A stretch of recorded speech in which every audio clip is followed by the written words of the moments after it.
Hello guys, good morning, welcome to my channel and it's me again, ang inyong chismosong Kaalda Vlogger. So gusto ko munang magpasalamat sa inyong lahat sa mga walang sawang tumatangkilik, nanonood, sumusuport at sumusubaybay ng aking mga content dito sa aking channel. So eto wag ninyong babaktawan o lalaktawan tong ating main topic ngayong araw. I'm sure na hindi ninyo pagsisasihan na pinanood nyo to mula umpisa hanggang hulihan, and syempre huwag kayo mag-i-skip ng segments, okay? So very interesting tong ating main topic for today's video, kaya buuin ninyo at syempre i-share ninyo sa buong kapuluan, okay? So eto na, dumako na tayo sa ating main topic for today's video. Ito na nga, no? Catherine Bernardo at Dominic Roque spotted na magkasama sa block screening ng Hello Love Again. I smell something fishy. So ito na guys, watch this mamaya. Ipapaliwanag ko sa inyo ng buong buo. So ito na guys, watch this.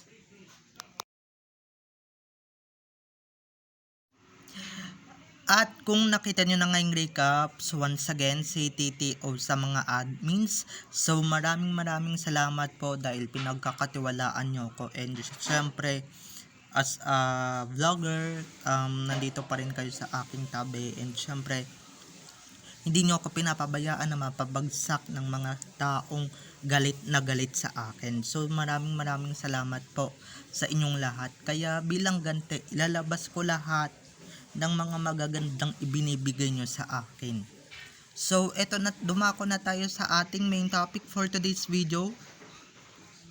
Like what I said earlier, gaya nung sinasabi ko kanina, spotted Dominic Roque and Catherine Bernardo sa block screening ng Hello Love Again. Eto napakalinaw naman sa sikat ng araw. Baka sabihin ninyo, akalain ninyo si Alden ang kasama ni Catherine. Hindi kitang kita naman si Dominic Roque yan or si DR yan. Kawangis at kakatawan lang naman ni Alden yan. Diba medyo chubby din at saka gwapo. Ang lamang lang kasi may dimple si Alden, siya wala. So ayan, at saka ba't ganun, diba? Ba't ganun? May paakbay pa, may pa sweet pa, eme pa na akala mo naman magjowa, diba? So doon pa lang talaga, diba? Doon pa lang perhaps mga ka-ADN na talagang may relasyong tinatago yan si DR pati si KB. Akala nyo lang wala, pero meron. At akala nyo lang na magkaibigan sila. Kunwari ka pang bro ang tawag mo sa kanya dun sa Instagram. Nakita ko yung post sa Instagram. Bro, ano yan, ginawa mong lalaki, diba? Ang sabihin mo, tinawag mo lang naman siyang bro para hindi kayo mahalata at para hindi kayo mabuking na talagang kayo na talaga, diba?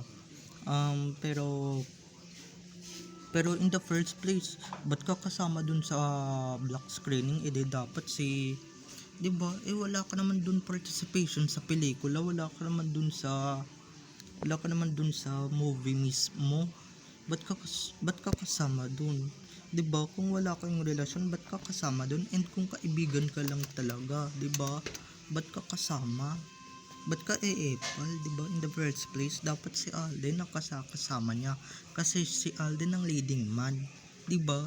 So isa lang ang ibig sabihin yan mga ka-ADN.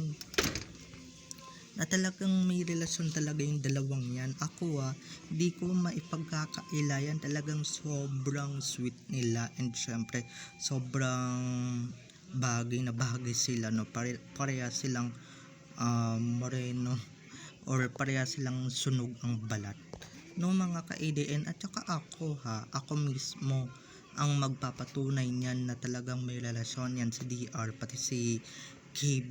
Hello, diba?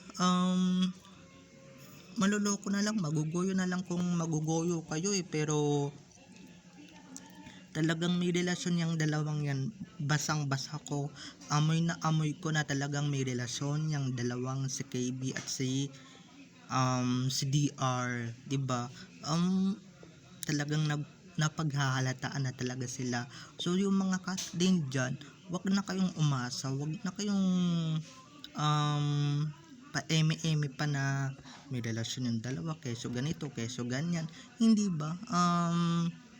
So wala na yun, wala na yun. At saka for the movie purposes na yun, tapos na yung movie, no, sinusowing na. So so ba't so ba't pa nila kailangan magkunwari, 'di ba? Kailangan pa nila magpanggap.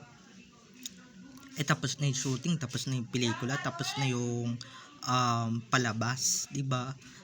Magpapanggap lang kayo kung magpapanggap. Pero yung isa siniseryoso, pero ito, 'di ba? Display na kung display ang true BF or yung true boyfriend dito. Yun, yung true boyfriend ni Catherine, 'di ba? So yun pa lang mga ka-EDN, doon pa lang napakalinaw sa sikat ng araw na talagang ano siya na, 'di ba? Ba't ganun yung akbay at ganun yung hawak sa leeg, parang magjowa, 'di ba? Kung wala kayong relasyon at kung magkaibigan lang kayo, ba't ganyan ang hawak mo? Alam mo namang ex-jowa yan ay Changbei na dati mo iniidolo sa kabilang istasyon, 'di ba? 'Di ba? May kasabihan nga, papalit-palit sa showbiz, kaya si Alden di niya magagawa 'yun kasi nga stick to one at the time lang siya. And syempre iisang babae lang talaga ang minamahal niya, walang iba kung hindi misis niya. 'Di ba? Na si Maine Mendoza. 'Yun lang naman talaga yung minamahal. And syempre baba nag-iisang babae sa buhay niya, hindi ba? So ganun na lang yung mga ka-Aldab Nation, di ba? So yung mga nagpapaniwala sa mga nagpapaloko dyan sa cat din na yan, mga nek-nek nyo, huwag kayong magpapaloko at huwag kayong magpapaniwala dyan sa cat din na yan, kasi nga puro fake lang yan, di ba? Puro kapikean lang yan. Kayo naman ang dali-dali nyong maniwala. Ayan na yung proof, 'di ba? At saka hello, kung hindi kayo naniniwala dito, I'm not forcing you to believe me, and I'm not forcing you to believe me and to believe this issue, 'di ba? Kung ayaw ninyo, edi i-skip ninyo, 'di ba? Ano nyo na lang, 'di ba, palagpasin nyo na lang yung video ko or kaya video na to, 'di ba? O kaya wag niyo na lang panoorin kaysa naman makakarinig pa ako ng mga masasamang salita, 'di ba? Pero wala manhid na to kahit ano pang sabihin yung masasakit na salita, baliwala na sa akin yun.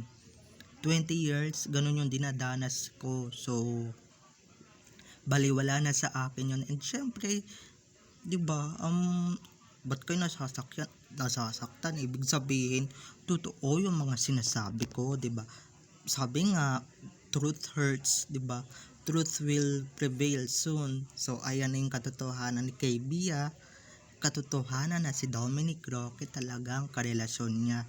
And syempre si Dominic lang talaga ang nag-iisang lalaki sa buhay niya at wala nang iba pa, 'di ba? Kung naku, yung mga nakakita sa mall na kasabay nila Catherine at Dominic na manood ng Hello Love Again during their block screening, ay nako, I'm sure na talagang dismayado sila na hindi si Alden ang kasama ni KB. 'Di ba? Hindi kasama ni KB yung kanyang leading man. Kasi si Alden Richards may pinuntahan ding black screening at alam niyo na kung sino yung totoo niyang kasama na nasa backstage lang. So ilalabas ko din yan maya or kaya bukas, okay? So eto na, bago tayo magpatuloy, kung hindi pa kayo nakakapag-subscribe dito sa aking channel, mag-subscribe na kayo. And syempre, huwag ninyong huwag ninyong kalimutan na i-click ang notification bell para sa ganon ma-notified kayo sa mga susunod ko pang i-upload na mga videos patungkol kina Main at Alden, and syempre patungkol sa kanilang mga buhay-buhay inside or outside man yan sa showbiz. Okay, so eto na, ganun yung akbay, walang relasyon, ganun makaakbay sakang, 'di ba? Kung talagang magkaibigan kayo, hindi ka ganun umawak sa kaibigan mo. Syempre, lalong-lalo na kung may jowa na yan sa totoong buhay, 'di ba? Hindi 'di ba? Ganun siya makahawak at ganun siya na akala mo na talagang 'di ba, na may relasyon. Kung talagang magkaibigan lang kayo, hindi ganun yung hawak mo, 'di ba? Ang sabihin mo talaga siya yung tunay mong manliligaw or yung tunay mong suitor, 'di ba? Tayo pa ba marunong tayo magsinungaling? Hindi tayo marunong magsinungaling, no? Hindi tayo marunong gumawa ng kwento. Kung ano lang talaga yung nilalabas ko dito sa social media page ko, yun lang talaga yung nilalabas ko, at yun na lang talaga yung dapat natin isampal sa mga Kathleen Armain, sa mga 'di ba, iiyak sila lalo dahil nga tapos na yung drama, tapos na yung pagkukunwari, tapos na yung pagpapanggap, 'di ba? Luha-luha na sila sa mga susunod na linggo, sa mga susunod na buwan, 'di ba? Kasi matatanggal na for sure ang pelikula ni Catherine Bernardo at Alden Richards, kasi nga yung mga mall, sayang lang sa kuryente yan, sayang lang sa expenses yan sa mall, lalong-lalo na kung mahal ng expenses sa mall, no? So baliwala na yun sa siyempre wala akong pake kahit na matapos yun, 'di ba? Sa lang ako manonood. Hello, ba't ko panonoodin yan? Ayoko magsayang ng oras dyan, 'di ba? Kahit sa YouTube pa yan, Netflix pa yan. So babay na mga ka-ADN, sana I hope you like it, and syempre eto, wag ninyong kalimutan na mag-subscribe dito sa aking channel. And syempre, huwag ninyong kalimutan na i-click ang notification bell para sa ganon ma-notified kayo sa mga susunod ko pang i-upload na mga videos. Okay, bye-bye na mga ka-ADN. I love you all. Have a nice day. Keep safe and God bless. Happy Sunday everyone. Bye-bye.